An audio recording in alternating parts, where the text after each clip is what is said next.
Buenos días, tardes, noches, ateíto. Bienvenido a la segunda parte de Mi argumento teísta.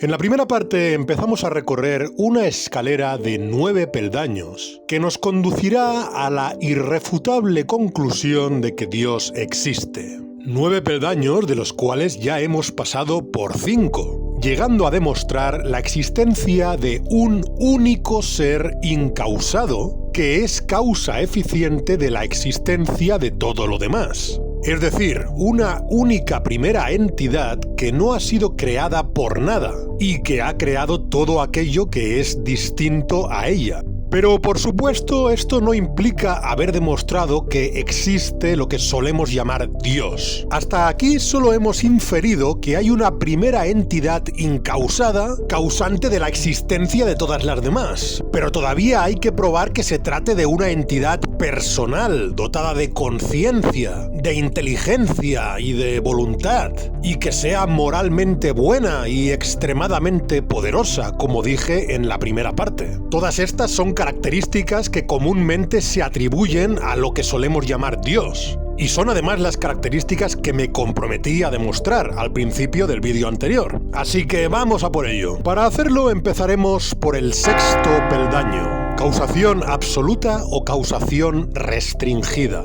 Habiendo concluido que hay una primera entidad causante de todo lo existente, podemos plantearnos estas dos opciones respecto a aquello que ha causado esa primera entidad. ¿Ha causado absolutamente todo lo que es lógicamente posible causar? ¿O por el contrario, ha causado solamente algunas de las cosas que es lógicamente posible causar? No hay más opciones, aquí se aplica el tercero excluso. O bien ha causado la existencia de todo lo lógicamente posible, o bien solamente ha causado la existencia de algunas de las cosas lógicamente posibles. Bueno, técnicamente estaría la tercera opción de que no haya causado absolutamente nada, pero esa opción la descartamos porque evidentemente vemos que existe algo, y ya hemos concluido que lo que existe ha sido causado directa o indirectamente por esa única primera causa.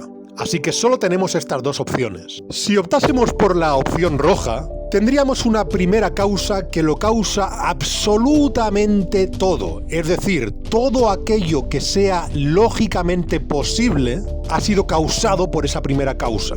Aquí tendríamos un fundamento de la realidad que produce todo lo que es posible producir. Ello implicaría que esa primera causa, además de haber causado todo lo que vemos, como los caballos, las montañas y la luna, también habría tenido que causar unicornios azules, escorpiones gigantes y cualquier otra cosa concebible. En este escenario hipotético, por lo tanto, volveríamos a toparnos con el realismo modal.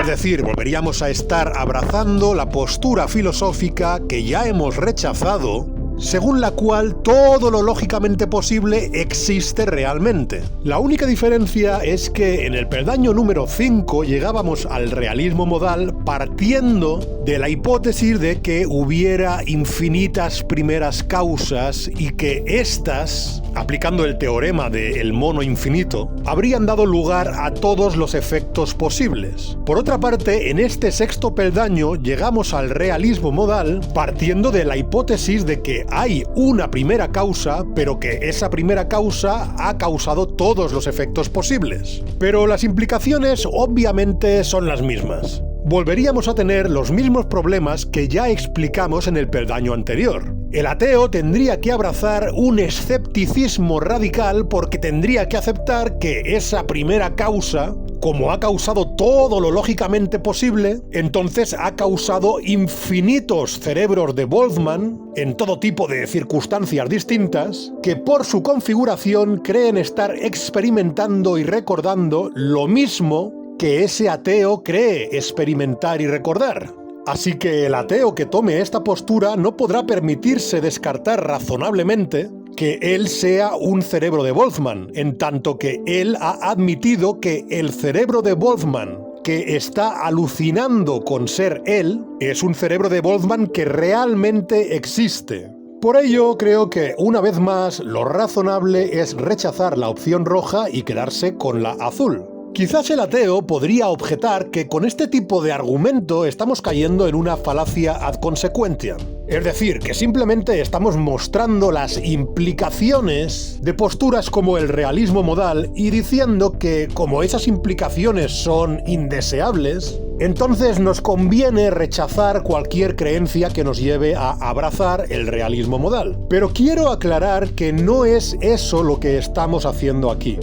Cuando yo argumento que debemos descartar la opción roja porque nos lleva al realismo modal, o cuando en los peldaños anteriores he argumentado que otras opciones rojas también debían ser descartadas porque nos llevaban a posturas como el solipsismo o como el nihilismo meriológico, lo que pretendo no es que se rechace esa opción roja porque sean indeseables esas posturas filosóficas, sino que más bien pretendo que se entienda que ya de entrada rechazamos esas posturas considerándolas falsas como una intuición, es decir, como un conocimiento fundamental, no mediado por ningún razonamiento previo, y que nos sirve como punto de partida para poder razonar. Cuando una persona razona respecto a cualquier cosa, siempre asume de entrada que él mismo existe, o que el mundo externo a su mente existe, y también asume que no hay infinitos cerebros de Boltzmann creyendo ser falsamente lo que él cree ser, de tal manera que le sea imposible afirmar con cierto grado de certeza que él mismo no es uno de esos cerebros de Boltzmann. Por otra parte, si el ateo no considera suficiente lo que he dicho para tomar la opción azul en este sexto peldaño, podría añadirse que el realismo modal también puede descartarse a partir de la observación empírica.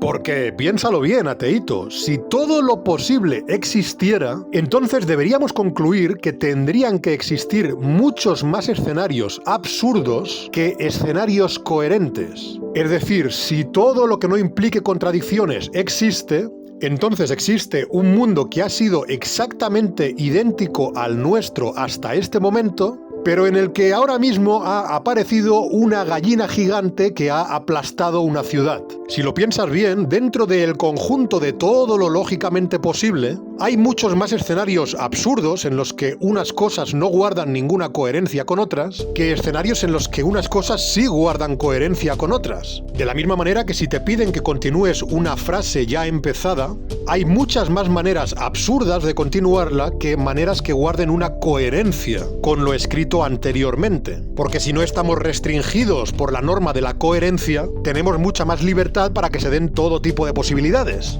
¿Y qué tiene que ver todo esto con la observación? Pues lo que tiene que ver es que si aceptásemos el realismo modal, estadísticamente sería mucho más probable que estuviéramos observando un mundo absurdo e incoherente y no que observemos el mundo coherente que estamos observando, en el que no suceden cosas como que de repente aparezca una gallina gigante. Y por lo tanto, en tanto que si el realismo modal fuera verdadero, lo más probable sería que observásemos un mundo absurdo, pero en cambio no estamos observando un mundo absurdo, entonces lo más probable es que el realismo modal no sea verdadero. Y por lo tanto, definitivamente vamos a tomar la opción azul. Bien, puede que este sexto peldaño os haya parecido un poco raro. ¿Qué importa si la primera entidad ha causado todo lo lógicamente posible o si solamente ha causado una parte de lo lógicamente posible? ¿Qué tiene eso que ver con lo que estamos intentando demostrar? Pues bien, la cosa es muy sencilla. Si la primera entidad hubiera causado todo lo lógicamente posible, entonces, en su acto creador, claramente no se habría producido ninguna discriminación. No habría tenido lugar ninguna selección. Simplemente todo lo que puede existir existe. El acto creativo de la primera entidad sería un acto totalmente indiscriminado, que trataría todas las realidades posibles por igual y por lo tanto todas habrían sido creadas. En cambio, si rechazamos el realismo modal por las razones que ya hemos explicado y partimos de que solo existe una parte de todo lo lógicamente posible, entonces la primera entidad sí que ha tenido que discriminar. Pues bien, ya que hemos demostrado que debemos tomar la opción azul, es pertinente preguntarse por qué la primera entidad habría creado unas cosas y no otras. ¿Cómo ha realizado esa discriminación respecto a lo que debe existir y lo que no? En este punto todavía no estoy diciendo que esa discriminación haya tenido que ser necesariamente el fruto de una decisión inteligente.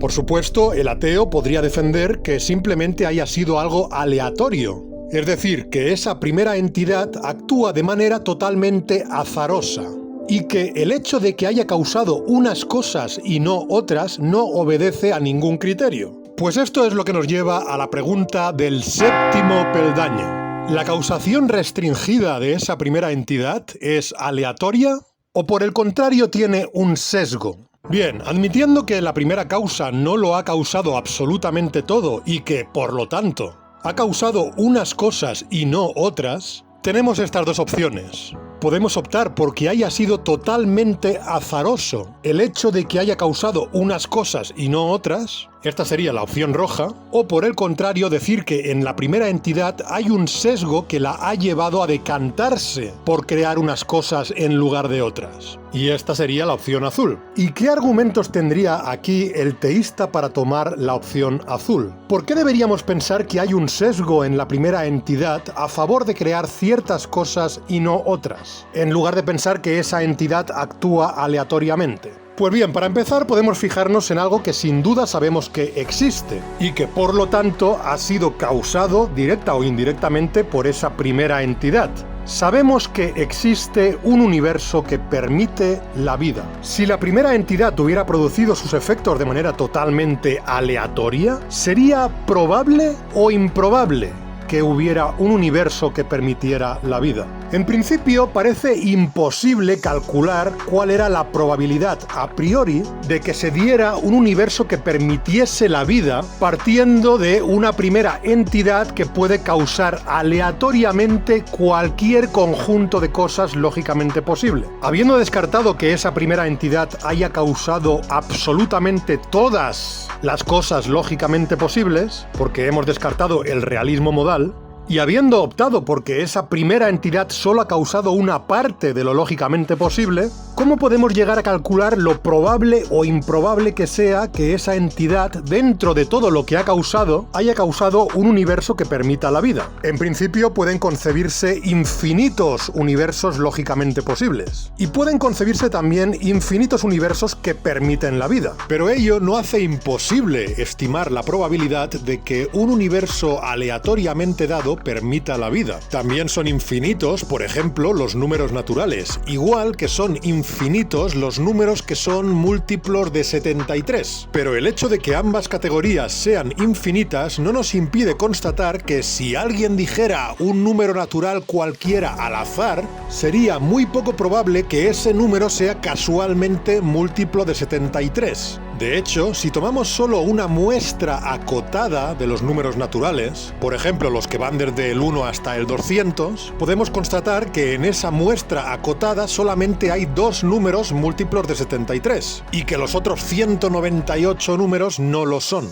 De la misma manera, considerando que el número de universos posibles imaginable es infinito, creo que es legítimo y razonable tomar una muestra acotada que nos permita calcular más fácilmente la probabilidad de que se dé aleatoriamente un universo que permita la vida. Si tomamos, por ejemplo, el conjunto de universos regidos por leyes como las que observamos, es decir, universos en los que haya partículas elementales como las que conocemos, movidas por fuerzas como la gravedad, la fuerza electromagnética, la interacción nuclear fuerte y la interacción nuclear débil, puede constatarse una realidad innegable, y es que en muchos casos la más mínima variación de ciertas constantes físicas fundamentales conduciría a universos que impedirían por completo la existencia de vida. Esto es algo en lo que coincide la mayoría de científicos, entre ellos muchos científicos ateos o agnósticos, como Stephen Hawking, Roger Penrose, Stephen Weinberg y Martin Rees, entre muchos otros. Y es básicamente lo que se conoce como el ajuste fino del universo. Well, the universe is certainly fine-tuned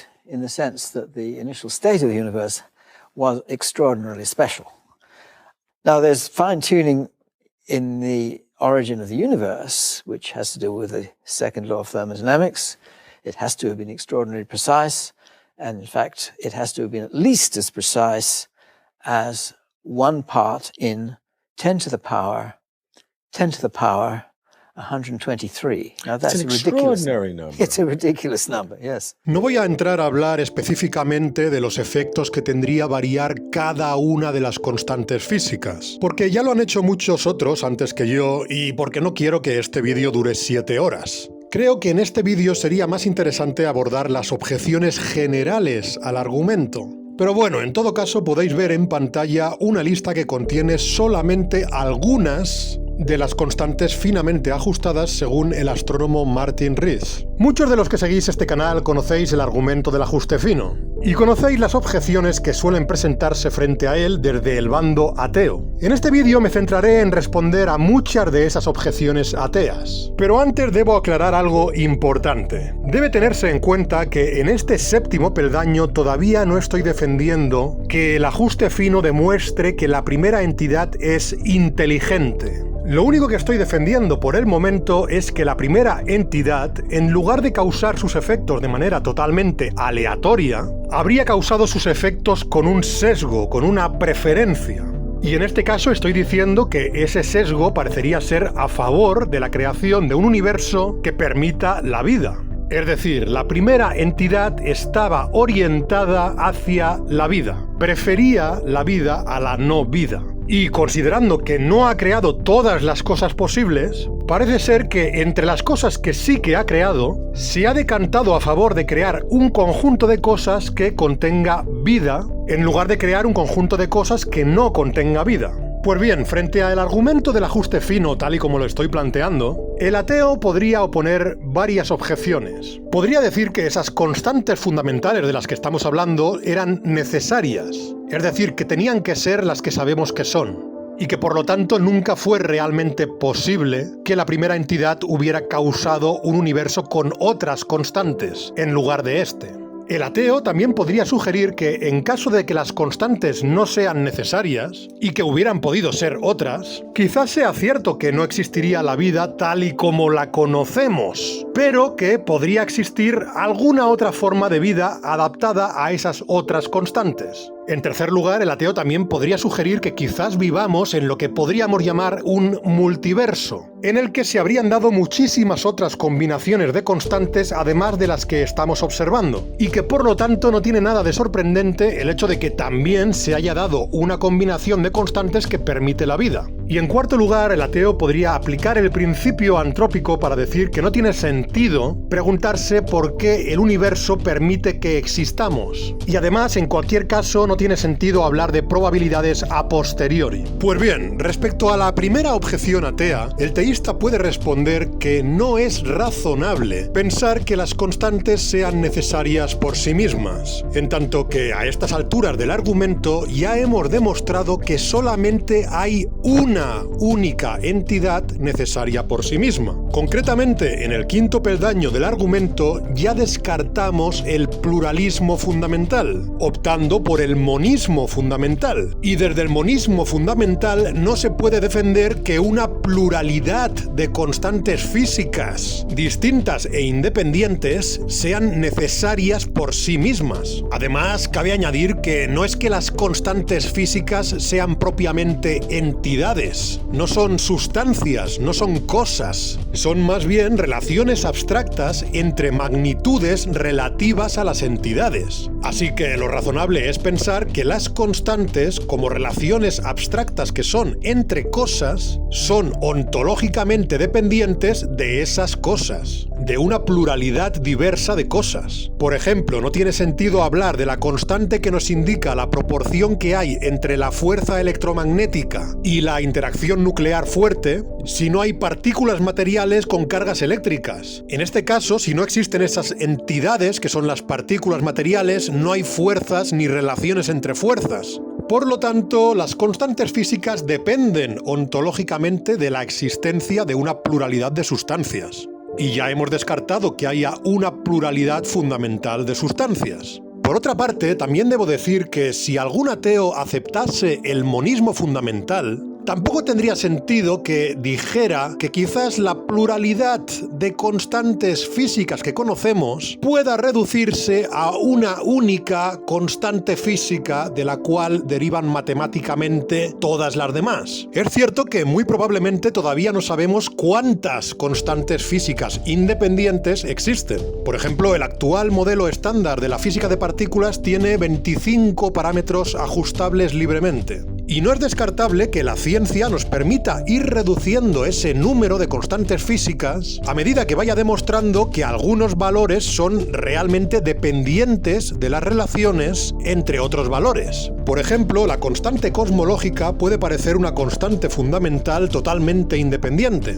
pero se han hecho intentos para calcularla a partir de otras constantes, como el que hizo Larry Abbott en su artículo El misterio de la constante cosmológica, en el que sugiere que existe una relación entre la constante cosmológica y los parámetros del modelo estándar de física de partículas. No obstante, por mucho que el número de constantes físicas que consideramos independientes pudiera ir reduciéndose a medida que vayamos encontrando relaciones de dependencia entre ellas, no es razonable concluir que esa metodología pueda llegar nunca a darnos una única constante física de la cual deriven todas las demás. ¿Por qué no? Bueno, pues por muchos motivos, pero entre ellos, para empezar, porque con un único número independiente es imposible que puedas obtener más números si no operas ese primer número con otro número independiente. Es decir, si solamente tienes el 52, tendrás que operar el 52 con otro valor, con otra magnitud, para que te dé un tercer número. Del 52 en sí mismo no se deriva nada. Pero es que además, como he dicho, no tiene sentido pensar en una única constante física independiente, porque las constantes físicas no son cosas, son relaciones entre cosas, entre diversas cosas.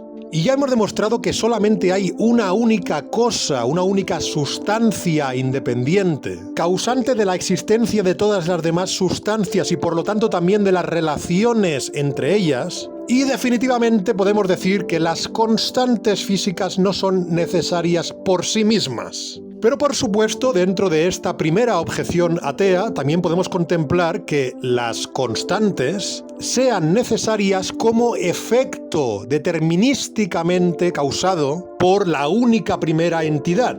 Es decir, el ateo podría defender que la primera entidad, sin poseer ningún tipo de inteligencia, simplemente estaba por su naturaleza mecánicamente condicionada, es decir, determinada totalmente, a causar un mundo con estas constantes físicas. Pero frente a esto, el teísta puede responder que, en primer lugar, son perfectamente concebibles otras combinaciones de constantes distintas a las que estamos observando.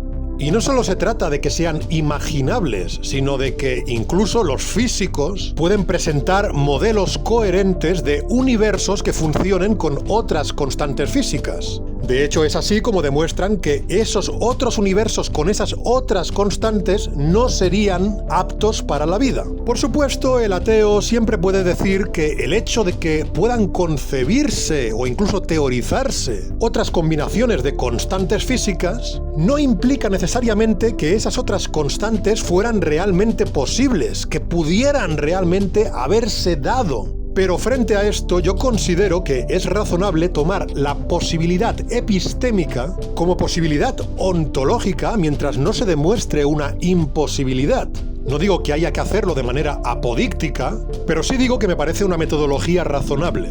De hecho, creo que es así como solemos razonar. Normalmente consideramos que lo que concebimos como posible, por no hallar en ello ninguna contradicción, es realmente posible, mientras no se demuestre que haya una imposibilidad. Así que por todo lo que he argumentado, creo que ya estamos legitimados a decir que esa primera entidad podría haber causado un conjunto de cosas cuyas constantes físicas no permitieran la vida, y que sin embargo ha causado un conjunto de cosas cuyas constantes físicas sí que permiten la vida. En todo caso, si en este primer punto el ateo todavía no se ve convencido respecto a que la primera entidad podría haber causado otro conjunto de constantes físicas, y si el ateo insiste en que esa primera entidad actúa de manera totalmente mecánica y determinista, más adelante explicaremos por qué es razonable concluir que la primera entidad esté dotada de lo que llamamos libre albedrío contrafáctico. Pero por el momento vayamos a la segunda objeción atea.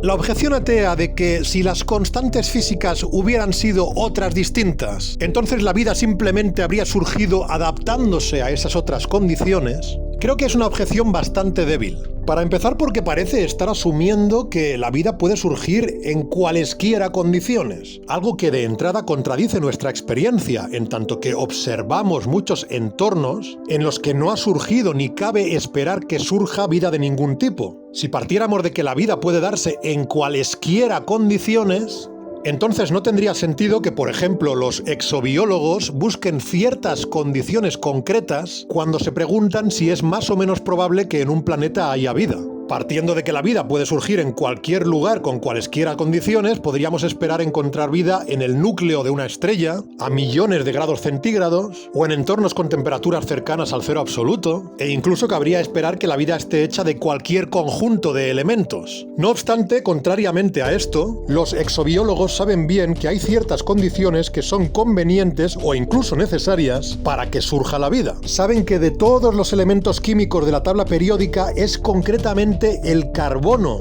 el que permite construir las estructuras moleculares complejas de las que está hecha la vida. Y saben también que el agua es otro compuesto químico que favorece enormemente la posibilidad de que surja un entorno apto para la vida. Pues bien, cuando se habla de ajuste fino del universo para la vida, lo que se está diciendo es que en muchos casos una pequeña variación de alguna de las constantes físicas estudiadas implicaría universos en los que ni siquiera podrían formarse estructuras moleculares mínimamente complejas. Barrow y Tipler, por ejemplo, nos hablan de que si el universo hubiera sido un poco menos denso, la expansión habría prevalecido sobre la gravitación y ninguna estructura podría haberse formado. Y por otra parte, un universo más denso habría colapsado demasiado rápido y tampoco habría permitido que se desarrollara la complejidad. O por poner otro ejemplo, si la fuerza nuclear fuerte, que es la que mantiene unidos a los protones en el núcleo atómico, hubiera sido ligeramente más débil, entonces muchos elementos hubieran sido radioactivos e inapropiados para la bioquímica. En muchos de estos casos estamos hablando de que la inmensa mayoría de universos ni siquiera podría contener átomos de carbono, y en consecuencia no podría tener el tipo de moléculas que constituye la vida. Vamos a la tercera objeción, la del multiverso. Como hemos dicho, el ateo podría sugerir que existan muchísimos entornos distintos, fuera de nuestro ámbito de observación, en los que se hayan dado muchísimas otras combinaciones distintas de las constantes físicas. Y podría decir que, asumiendo eso, no resulta sorprendente que al menos uno de esos entornos tenga casualmente la combinación de constantes que permite la vida. Pero frente a esto, el filósofo Ian Hacking ya demostró que si el ateo propone ese multiverso simplemente porque ha constatado el ajuste fino de nuestro universo para la vida, entonces el ateo está incurriendo en una falacia que Hacking llama la falacia inversa del jugador. La falacia inversa del jugador consiste en concluir sobre la base de un resultado improbable de un proceso aleatorio que es probable que el proceso haya ocurrido muchas veces antes. Por ejemplo, si uno observa que se lanzan un par de dados y se obtienen dobles seises, es erróneo suponer que esto respalda la hipótesis de que los dados se han lanzado muchas veces antes.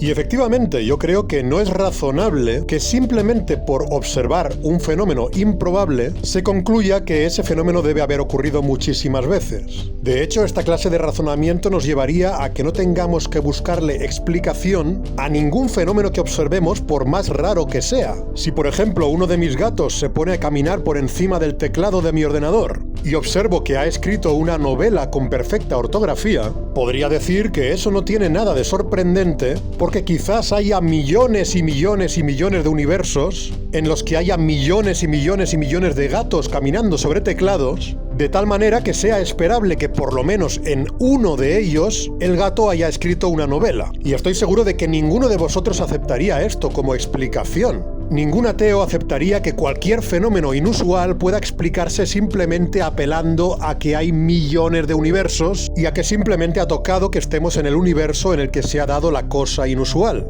Además, tengo que añadir que incluso si aceptásemos que el ateo está legitimado a concluir que exista ese multiverso solamente porque ha observado el ajuste fino, el ateo seguiría teniendo un serio problema para justificar el número de otros universos distintos al nuestro que podría haber. Porque, por un lado, tendría que defender que el número de otros universos es exageradamente grande para compensar la baja probabilidad de un universo finamente ajustado. Y por el otro lado, no podría defender tampoco que el número de otros universos sea infinito, ni que sea tan grande como para que empiecen a jugarle en contra los problemas del realismo modal, que ya hemos comentado anteriormente. Problemas como, por ejemplo, los cerebros de Boltzmann. En otras palabras, el defensor del multiverso no puede defender que solamente hay, por ejemplo, 1 millón de universos, porque ese número es muy pequeño. Con 1 millón de universos distintos seguiría siendo improbable que uno de ellos tenga las constantes tan finamente ajustadas. Pero por otro lado, tampoco puede defender que hay infinitos universos, porque entonces tiene que defender que existen los cerebros de Boltzmann que están alucinando con estar viviendo en este universo.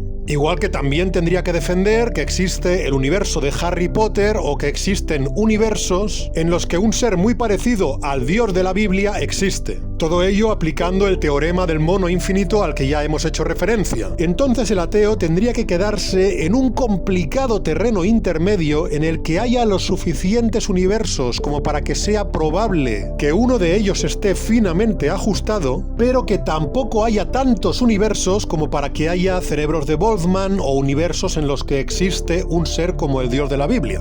Y por supuesto el ateo tendría que explicar por qué cree que exista ese número arbitrario de universos que no es ni muy alto ni muy bajo. En todo caso, como ya he dicho, sería falaz concluir el multiverso a partir del ajuste fino.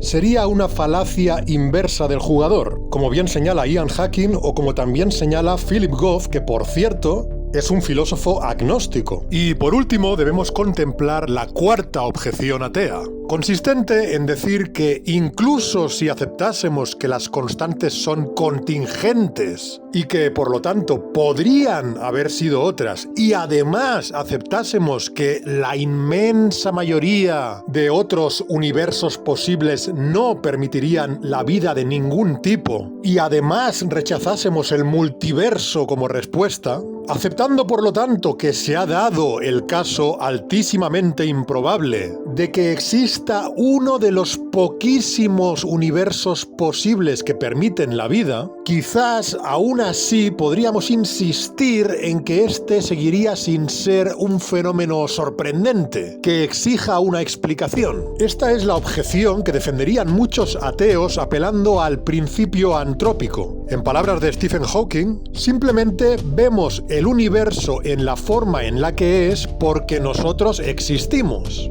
Y no tiene sentido preguntarse por qué las cosas son de tal manera que permitan que yo exista. En tanto que esa pregunta solo puede darse si yo existo. Pero esta no es una buena objeción para negar que el ajuste fino del universo para la vida sea un fenómeno improbable si consideramos que se ha dado por puro azar y que por lo tanto exija una explicación. Al respecto, el filósofo John Leslie expresa su insatisfacción con este principio antrópico por medio de la analogía del pelotón de fusilamiento. Un hombre está ante un pelotón de fusilamiento compuesto por 10 soldados. Todos le disparan, pero él no recibe ningún impacto. Entonces él dice, sigo con vida porque las balas no me alcanzaron. Pero eso no explica por qué no le alcanzó ninguna bala. Y en tanto que no deja de ser un fenómeno altamente improbable, cabe exigir una explicación especial para que se haya dado. Lo que este ejemplo ilustra es que el hecho de que un fenómeno a priori muy improbable sea condición necesaria para que yo exista,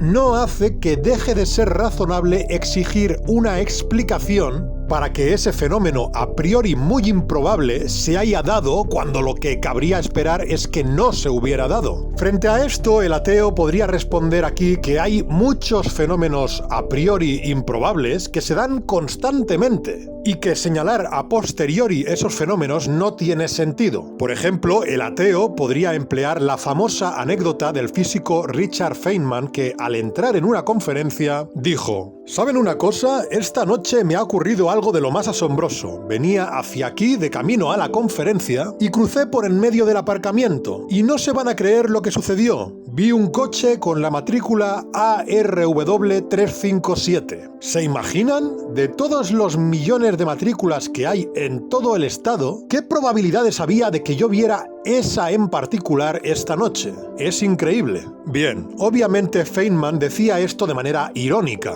para expresar que no tiene sentido sorprenderse a posteriori porque se haya dado un hecho que, si hubiéramos estimado su probabilidad a priori, habríamos concluido que sería altísimamente improbable. Bien, antes de criticar esta anécdota irónica de Richard Feynman, quiero recordaros que la estamos analizando desde una posición no determinista. Lo digo por si hay algún determinista escuchando esto que vaya a decir que la probabilidad de que ese coche con esa matrícula estuviera ahí esa noche siempre fue una probabilidad del 100%, ya que era algo que estaba determinado a ser así y no podría haber sido de ninguna otra manera, y que por lo tanto cualquier juicio de probabilidad que se hubiera hecho a priori, única y exclusivamente habría tenido que ver con la posición epistémica de quien emitía el juicio, es decir, con la ignorancia de quien estimaba las probabilidades, que tiene que hablar de probabilidades porque simplemente no sabe la manera en la que están determinadas todas las cosas. Pero como digo, aquí estamos asumiendo una posición no determinista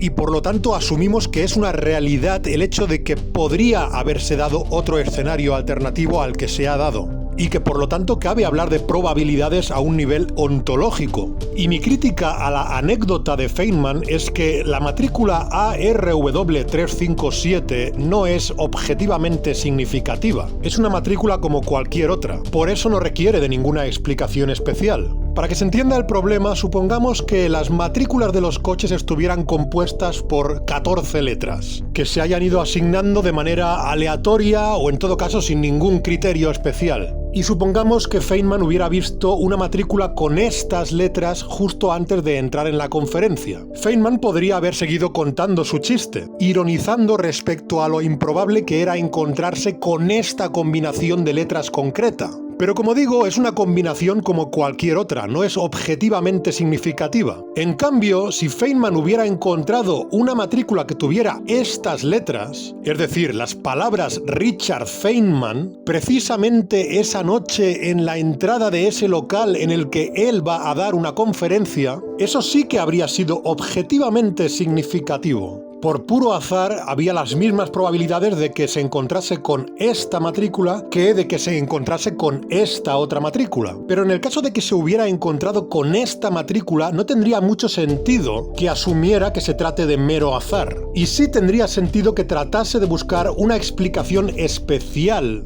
como por ejemplo que alguien que es muy fan suyo hubiera insistido en tener un coche con esa matrícula y que al ser fan suyo hubiera asistido a su conferencia. Entonces, si vamos al caso de la existencia de vida, ¿se trata de un fenómeno objetivamente significativo o simplemente se trata de un fenómeno como cualquier otro? Esa es la gran pregunta. Es decir, quizás desde una perspectiva atea podría decirse que, bueno, sí, habría muchísimas probabilidades de que se hubiera dado un universo que no tuviera vida, pero ¿y qué? Sería un universo como cualquier otro. El hecho de que haya vida en lugar de no haberla no tiene ninguna relevancia objetiva. Si no se hubiera dado un universo con vida, pues quizás se habría dado un universo en el que solamente hay átomos de hidrógeno. Y desde este enfoque ateo da lo mismo un universo que solamente tenga hidrógeno o un universo que tenga vida. Igual que da lo mismo encontrar una matrícula con el número ARW 357 o una matrícula con el número HOL 313. Es decir, sería algo a priori improbable pero irrelevante. Y supuestamente el único motivo por el que lo consideraríamos algo importante es porque nosotros somos seres vivos. Y a nosotros subjetivamente nos importa estar vivos, así que quizás sería algo subjetivamente significativo. En tanto que desde nuestro punto de vista, como seres vivos que somos, es importantísimo que se haya dado el universo que permita que existamos. Quizás el ateo podría incluso compararlo con la probabilidad que había a priori de que exista un individuo concreto. Por ejemplo, incluso dada la vida, el hecho de que existiera concretamente yo era algo a priori muy improbable, porque para que exista yo tienen que haber pasado muchísimas cosas antes que podrían no haber pasado. Tienen que haberse conocido mis padres, también mis abuelos, también mis bisabuelos, etc. Pero el hecho de que yo exista es relevante solamente para mí y para los que me conocen, no es algo universalmente relevante. No obstante, en respuesta a todo esto, el teísta puede insistir en que estos no son ejemplos válidos, porque aquí estamos hablando precisamente de que los únicos universos en los que habría sujetos pensantes a los que les importe existir son precisamente esos que permiten la vida. Es decir, el universo alternativo en el que solamente hay átomos de hidrógeno aislados no es un universo que le importe ni siquiera a esos átomos de hidrógeno, porque hasta donde sabemos los átomos individuales no son conscientes de su propia existencia. Estamos por lo tanto en el estrechísimo margen en el que las constantes físicas permiten un universo en el que haya sujetos que saben que existen y a los que les importa existir. En la inmensísima mayoría de los otros universos posibles nunca habría existido nadie a quien le hubiera importado nada.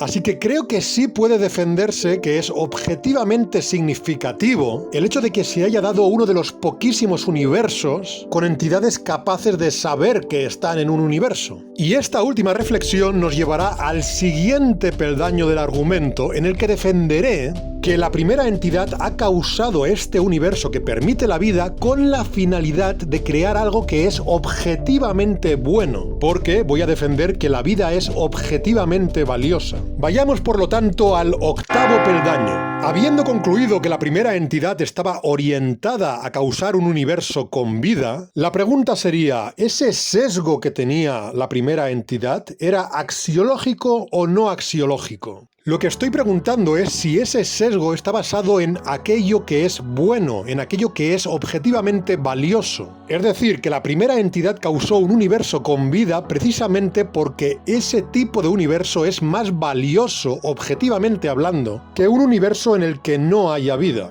Pues bien, aquí el ateo podría defender que la vida no tiene ningún valor objetivo. Es decir, que objetivamente hablando no es más valioso un universo con vida que uno sin vida. El ateo podría decir que ese percibido valor no es más que un mero sentimiento subjetivo. Algo que, como diría Hume, añade el propio sujeto con sus emociones, pero no sería algo que esté en la realidad observada, ni en la existencia de ninguno de sus seres, ni en los actos que realizan esos seres. Por ejemplo, si yo veo a un hombre disparando a un niño y matándolo, yo diría que, en tanto que la vida es valiosa, matar a ese niño es algo objetivamente malo. Pero el ateo podría decir que el acto en sí mismo, objetivamente hablando, no es ni bueno ni malo, y que esa calificación de malo es algo que yo estoy añadiendo porque yo siento empatía. Y podría también decir que mi empatía no es más que un fenómeno derivado del proceso de evolución biológica, por selección natural,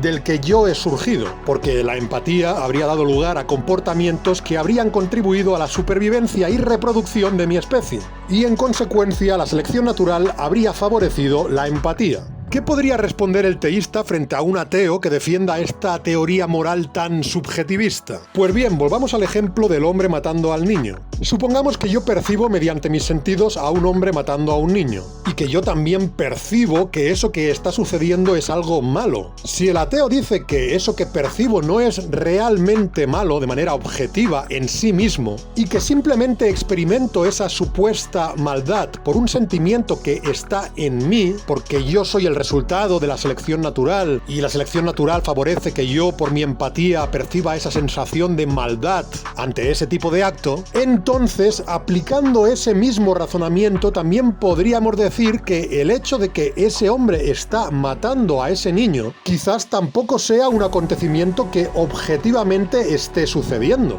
Si estamos partiendo de la base de que al ser yo el fruto de la selección natural, experimento lo que experimento no porque esté sucediendo realmente de manera externa a mí, sino que lo experimento porque conviene a mi supervivencia y reproducción el hecho de que lo experimente, entonces el hecho mismo de que ese hombre está matando a ese niño podría ser algo que no está pasando objetivamente y que simplemente me conviene experimentar, que simplemente mi especie ha evolucionado para que experimente esas cosas. En otras palabras, el mismo razonamiento que estaría empleando el ateo para que dude de mis intuiciones respecto a lo que es bueno y lo que es malo, también podría aplicarse de manera idéntica para que yo dude de la existencia de lo que estoy observando. Es decir, debería llevarme al solipsismo. De hecho, no en vano, el propio Hume, igual que dudaba de que hubiera un bien y un mal objetivos, decantándose por el emotivismo moral, también dudaba de la existencia de las cosas externas a él.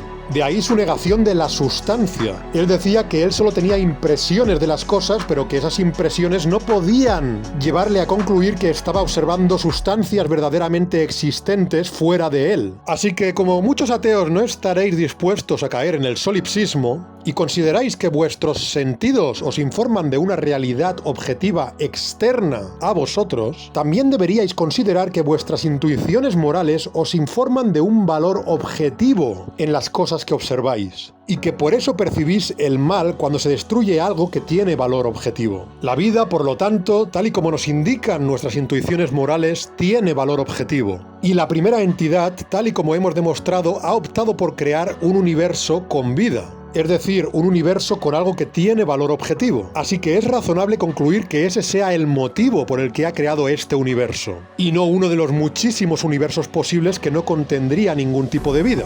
Por lo tanto, concluimos que la primera entidad efectivamente está guiada por un sesgo axiológico. Y esto nos lleva al noveno y último peldaño del argumento.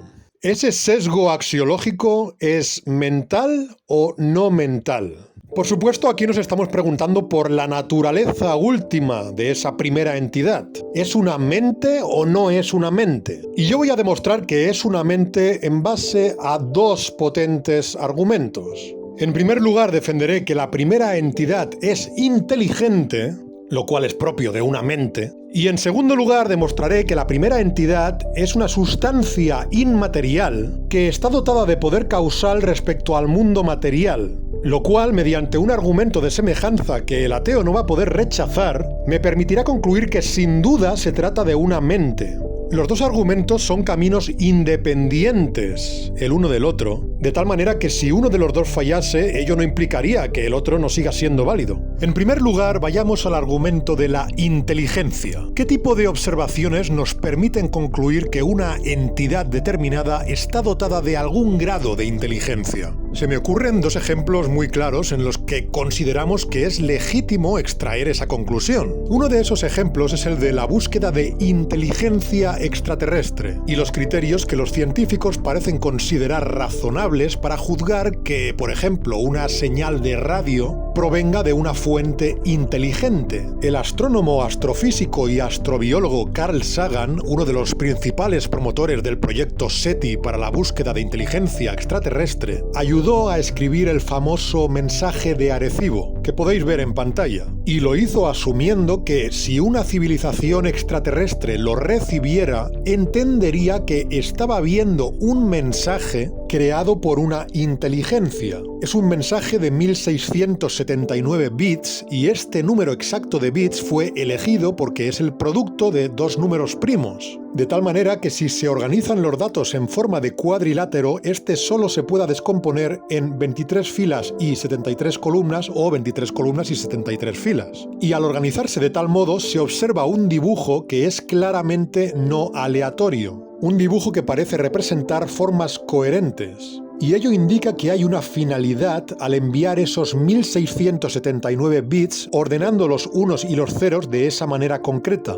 Con un criterio similar, pero colocándonos en la posición del receptor, el propio Carl Sagan consideró en su novela Contact que si recibiéramos una señal de radio que consistiera, por ejemplo, en una secuencia de números primos, sería legítimo concluir que dicha señal proviene de una inteligencia. No parecería razonable pensar que se trate de un orden aleatorio, sino que sería un orden que parecería responder a una finalidad, que sería la de ser entendido por un receptor que conozca lo que son los números primos. Y el otro ejemplo que se me ocurre es el que nos permite afirmar que hay cierto grado de inteligencia en los animales no humanos. Si observamos un primate que se vale de una herramienta, por ejemplo un palo, para tomar algo que está fuera de su alcance, concluimos que ese comportamiento demuestra una inteligencia. Lo que estos dos ejemplos, el de los extraterrestres y el de los animales, tienen en común es que observamos que el sujeto en cuestión habría realizado una acción que tendría sentido cuando se comprende la finalidad última que está persiguiendo. Es entonces cuando inferimos que hay una teleología en el comportamiento del sujeto.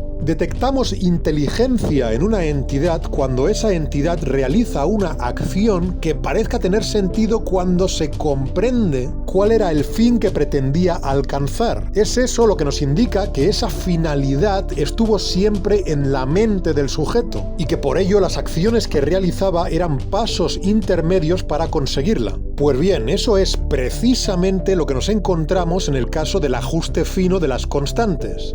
Es algo que tiene sentido cuando se comprende la finalidad última con la que la primera entidad habría causado un universo con estas constantes físicas. La finalidad última era causar un universo con vida. Y el motivo es que la vida es valiosa en sí misma. Por ello, la primera entidad empleó un medio para alcanzar esa finalidad, lo cual demuestra inteligencia. Y ahora vayamos al otro argumento, el de la inmaterialidad.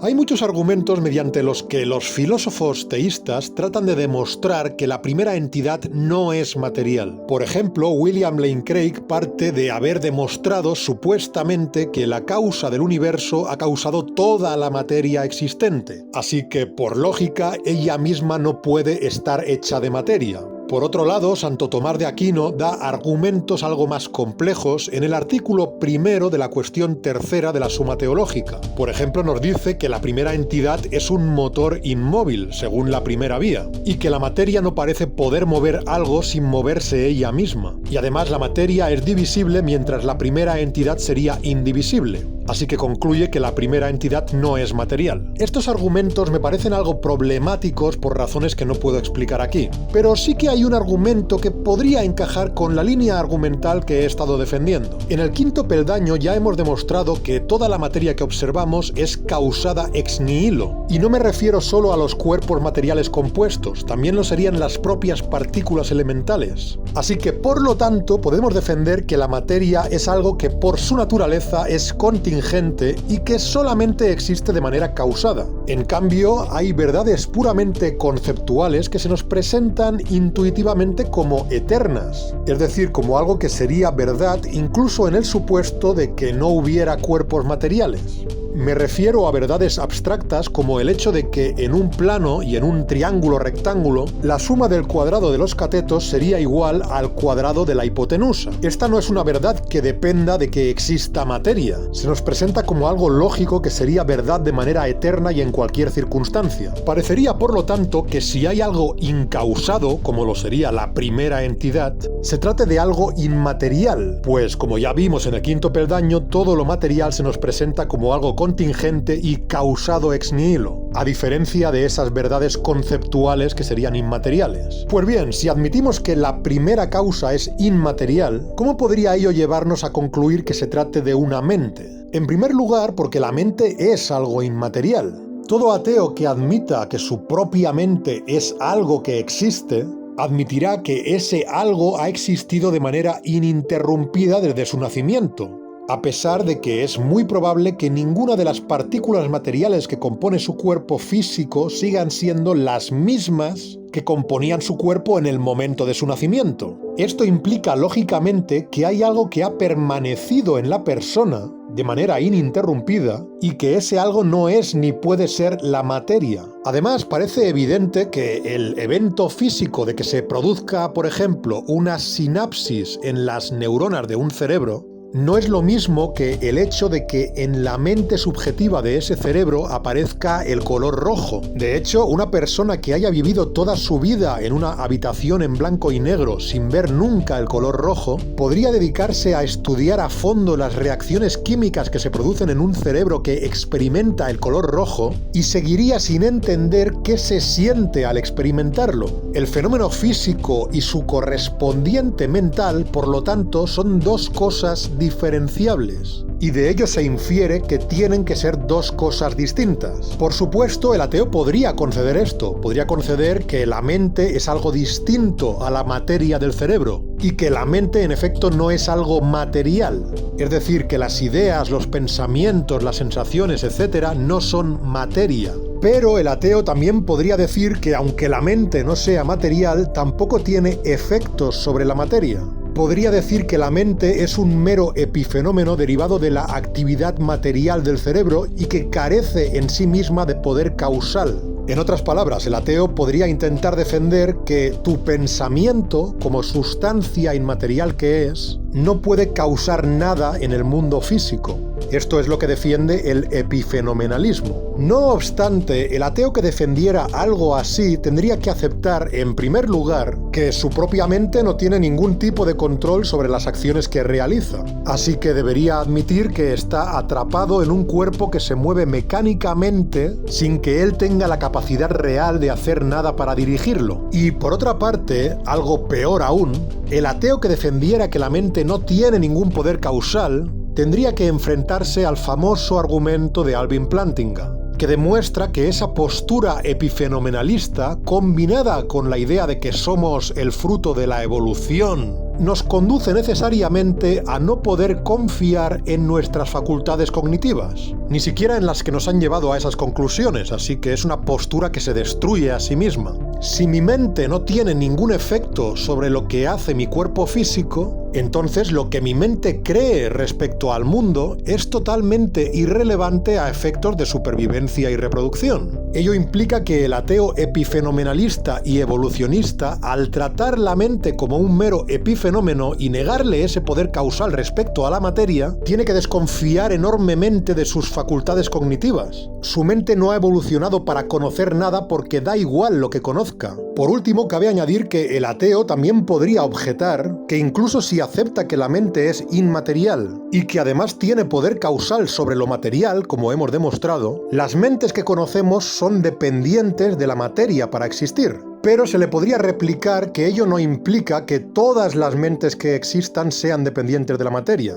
Aquí el argumento del ateo sería meramente inductivo, y no parecería poder contrarrestar los argumentos que hemos dado a favor de que la primera causa sea una mente inmaterial. Además, esto se suma a lo que ya hemos deducido anteriormente, que es que la primera causa es inteligente, una característica de las mentes. Finalmente, podríamos también emplear un argumento de semejanza para concluir que, por analogía, la primera entidad también debe ser consciente, igual que lo somos nosotros, que también tenemos mentes inteligentes e inmateriales dotadas de poder causal. El ateo razonable no podrá renunciar a este argumento de semejanza que nos permite concluir que la primera entidad es consciente. Al fin y al cabo, también empleamos un argumento de semejanza para concluir que las otras personas que observamos a nuestro alrededor y que no somos nosotros son entidades conscientes. No podemos experimentar directamente su conciencia, pero inferimos que son conscientes porque observamos que son semejantes a nosotros. Y del mismo modo, habiendo concluido que la primera entidad es una mente consciente como la nuestra, creo que también es legítimo usar el argumento de semejanza para atribuirle a la primera entidad libre albedrío contrafactual. Es decir, que igual que nosotros intuimos tener la capacidad de actuar de una manera o de otra, e intuimos poder decidir en uno u otro sentido, deberíamos, por semejanza, atribuirle esa capacidad también a la primera entidad.